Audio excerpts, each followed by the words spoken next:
Noisy Pixel. What's up, nerds, and welcome to another Noisy News Week for the week of October 31st. Happy Halloween! This is a show where I fill you in on some notable news posted to noisypixel.net this past week. Before I get into the news, I'd just like to say that currently I am playing Sakuna of Rice and Ruin, as well as a ton of other games, but please let me know below what you're playing, and then we can talk about it, and I can judge you as much as you judge me. Now, let's get into the news. Right out the gate, I'm going to give you the biggest news. This is it. You can stop watching after this or skip to the visual novel news, as most of you do. Final Fantasy VII Remake received some news after the Ultimania. It's Ultima and Nia in one word. Anyway, there's these art books that come out from Squaresoft Games, and the Final Fantasy VII Remake one was released in Japan, and it had a little interesting information about our girl Tifa, or Tifa, whatever. Her bra size is actually a Japanese G70, which in America is a 32 triple D. Hot damn! The sports bra business is booming. For the athletic type, it just holds everything in so well. So here's to sports bras, and here's to Tifa's magnificent. Moving on. Sad Square Studio launched a trailer that revealed that their PT Silent Hill inspired horror game Visage is officially available on PS4, Xbox One, and PC via Steam. Just released today, so go check it out. Pathia Games has launched a Kickstarter for the sequel of My Time at Portia titled My Time at Sandrock. The Kickstarter is asking for $100,000, which I believe it's far past by now, to fund the rest of the development of the game, and it looks really good. They got some romance. They're focusing more on the narrative, so you want to be there. Very Dark Cloud too, you know. It takes their inspiration from like Story of Seasons and Dark Cloud 2, and it really shows in this game's presentation. I barely touched My Time at Portia. I am super down to check this game out. So the Kickstarter is there if you want to see more. CD Projekt Red announced that their open world RPG Cyberpunk 2077 will be delayed on all consoles until December 10th, which is a 21 days delay from their original release date of November 19th. I don't care, but this game, I feel like it's gonna underwhelm. You hype a game so much, and this is what happens, guys. This is what you ask for. You think it's the end-all be-all, and then you get a Fallout 76. So I might or might not play it. We'll see. Let me know if you're still hyped about this game in the comments below, and we'll talk about it. The Game Bakers announced that their romantic space adventure Haven will launch on PlayStation 5, Xbox One, Xbox Series X, and PC on December 3rd. A Nintendo Switch and a PS4 version will come later in Q1 2021. And this game looks really cute. Jesus Christ. You have the two characters, and they talk and they hang out, and then they go and they skate around and stuff. Very cute. Looking forward to this game. Nintendo announced that the Claytek Works developed Bravely Default 2 will launch on February 26th, 2021. Looks great. I'm down to dive back into this game and meet these characters. I watched the trailer. You should too. I could just tell it's going to make me cry. And if you make me cry, that's a +1 in my book. Xseed announced that the newest chapter of the Story of Seasons series, titled Story of Seasons Pioneers of Olive Town, will launch on Nintendo Switch on March 23rd. This is an exclusive launch, but you can probably bet that it'll come to PC at some point. This game looks very much like a Story of Seasons game, unlike the new Rune Factory, which kind of borrows more 3D elements. So I'm glad they're sticking with this chibi-like form and the cute little cows. So yeah, definitely looking forward to this game. Grasshopper Manufacturer announced that No More Heroes 3 will be coming out in 2021, but also that No More Heroes 1 and 2 are out on Switch today.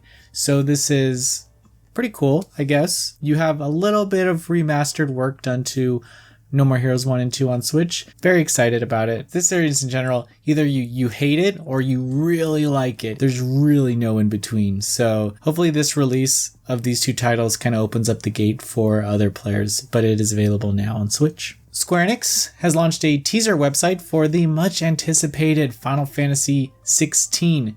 The reason why I am still alive. Currently in development for PlayStation 5. And it's about this guy. His name is Clive Rossfield. And he's like this bodyguard, you know? And then there's this other dude who has a little brother. And so Clive is like instructed to guard the little brother, and then something happens. And then we're on an adventure. And there's like these people that can summon these monsters, and those are like summons. You got your Ifrit, you got your Shiva, you got your I don't know, but maybe Quasiquoto. We'll see. I know Mark is excited for this next announcement because Genshin Impact revealed version 1.1 update. This comes with a PS5 compatibility, seasonal events, and 4 new characters to gacha spin your lives away and get them. You can also go to towns now and raise your reputation to get little items and stuff. Definitely looking forward to more Genshin Impact news in the future. On to visual novel news. Playism announced that the Game Magazine developed adventure mystery game, The Case Book of Arne, will launch on PC, and it's available now, actually, so go download it if you want. It's really cute little visual novel, but there's some like horror elements in it, and it's a mystery, and I guess in Japan it is very well regarded, so if you're a weeb like most of us, then you probably like this game. Anchor announced that they will localize the much requested age-developed Kimi ga Nozumu Ain, aka Kimi Nozu. Well, anyway, it's coming west. This got adapted into an anime that was released as Rumbling Hearts, if you remember that one. So, a brand new Steins Gate project was announced. The project doesn't have a name yet. It's just Steins, semicolon, and then like blurry effect. So we'll have to wait for more on this. It's being presented as a sequel or more of a spiritual successor to the original Steins Gate, which is super exciting because you got your zeros and all that. And yeah, looking forward to more information about this game, and we'll be sure to fill you in soon. Visual Arts revealed 3 projects that are coming to visual novels in the West. It's Project Looper, Project Lunar, and Project Porter. They're all set to release in 2021 on PC, and I believe Project Looper is from that Ryokishi 07 developer who did the When They Cry series, and you can tell that it's by him because there is a time loop in the game, and we all know how much he loves time loops, and so do we. Hunex announced that their steampunk Otome visual novel Steam Prison will launch on Nintendo Switch on February 25th, 2021, and this will come in English. And you got your steampunk boys, and you got some extras. There's some new CGs, and there's new music for this release. Sukata Sparrow has launched The Curse of Kudan in the West on PC via Manga Gamer and Just USA. Not sure why it's not coming to Steam because it's pretty toned down game. There's no Yuri sex elements, but it is a Yuri game and it's set in Kudan. Manga Gamer also announced that Wanting Wings, Her and Her Romance will be released in the West via Manga Gamer.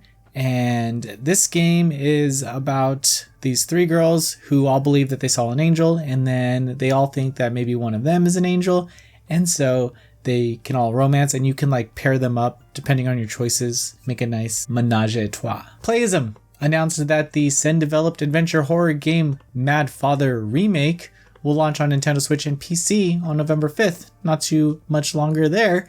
And this game, hot damn, a lot of people tell me to play this game, and I'm excited to play the remake, and I hear it's very dark. So I'm excited to see what all the commotion is about. Now I can take it around with me on Switch, but I don't go anywhere, so it doesn't matter. Just play it in my bed. Such is life. Interviews with the site. We have a Clea interview with the developer. The game is now available on Switch, and I think there's an updated version on PC, and Clea 2 is coming out, so there's no better time than now to start playing. Previews on the site, we have Per Aspera. Reviews on the site, we got Dream, we got Amnesia Rebirth, Trails of Cold Steel 4, Iwahime, Monster Prom 2, Monster Camp, Disc Room, Oddworld New and Tasty on Switch, Horus on Switch, Mad Rat Dead, Xuan Wan Sword 7, and I don't even care if I'm saying that name wrong.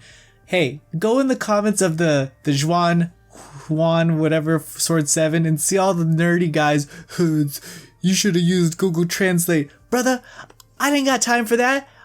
I don't got time for this. And look at me, rush through here and put the time I don't have into this when you want me to Google Translate how to say all these names. Just let me say my Gaijin, let my Gaijin tongue just spill out these English words of Americanized linguistics. Stop being a freaking nerd, man.